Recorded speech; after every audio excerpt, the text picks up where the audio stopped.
Hello, ladies and gentlemen, especially parents. My name is Nana, and today I'm going to be talking to you guys about pertussis, also known as the whooping cough. So pertussis, also known as the whooping cough, is a very contagious respiratory disease. This is caused by the bacterium called Bordetella pertussis. And the symptoms of this disease starts off with mild respiratory issues that resembles a cold and progress to severe coughing fits, which then lead to the whooping sound that you mostly hear. Other symptoms may include coughing, sneezing, runny nose, fever, and even vomiting. Behind me is another picture of what the Bordetella pertussis looks like. The hair-like structures are called vertebrae, which the bacterium uses to attach to other cells and other surfaces in the body. This bacterium is categorized as a gram-negative organism and is very contagious, meaning it spreads easily from one person to another, especially when one that is infected coughs. When they cough, the tiny droplets containing the bacteria is released to the air, and if another person breathes it in, then too late, they are then infected. Yeah, that's how easy and fast it is to be infected by the bacterium. So the Bordetella pertussis attaches itself to the respiratory tract and uses a protein called the filamentous hemagglutinin to stick to these cells. After attaching itself, the bacteria start to multiply and release several harmful substances. This picture of the respiratory system, which is the target for this bacterium. Infants under 1 year are particularly vulnerable to severe complications from this pertussis because they haven't completed their vaccination series yet, which usually starts at 2 months of age.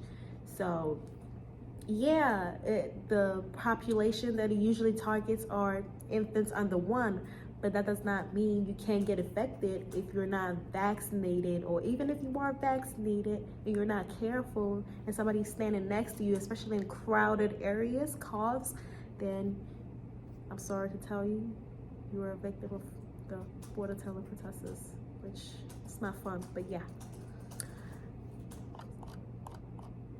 So supportive care is essential, and antibiotics such as erythromycin, azithromycin are recommended.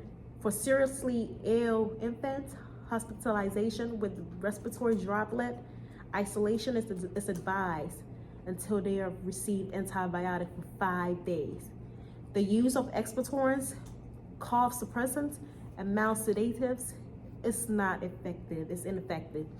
We need antibiotics like erythromycin and azithromycin. Anything after that, like cough drop or suppressants, it's not gonna work.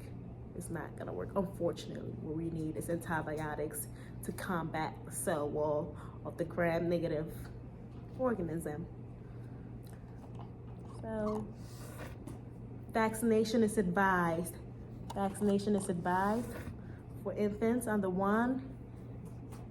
Parents, please make sure that your kids are vaccinated up to par before letting them out to school, activities, crowded environments, the park, because it is easily contracted when they're at that age. They're very vulnerable to it since some have not finished yet vaccinations yet. So vaccinate and save the children.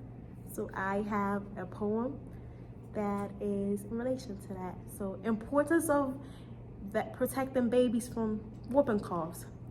Tiny breaths, so pure and sweet. Protect them with a shot. That's the beat. Whooping cough, can't take a chance. Vaccinate, give them a fighting chance. Thank you. And behind me, I'm gonna play a video of what the whooping cough sounds like. And a a little boy. So stay tuned.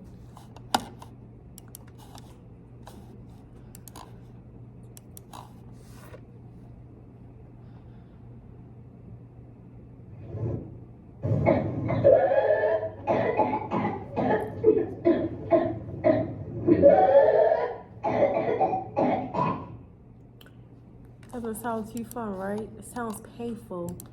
And fortunately for me, I have not been a victim of the whooping cough yet, although I have had other cold-like symptoms of other, like the flu, which I wouldn't know how painful it is compared the coughs of the flu compared to the whooping cough.